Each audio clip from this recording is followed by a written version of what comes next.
siz uchun?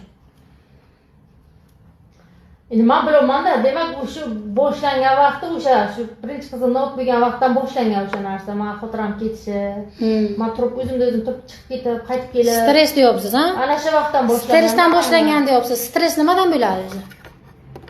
Yo'qotishdan, qisilishdan. Yo'q, stress organizmda nima o'zgarsa stress bo'ladi deb bilasiz. Kislotnos muhit ko'payib ketishi, ha, pH 7.43 muhit. Meditsinaga o'qigansiz-ku, 7 yil ta'lim olgansiz.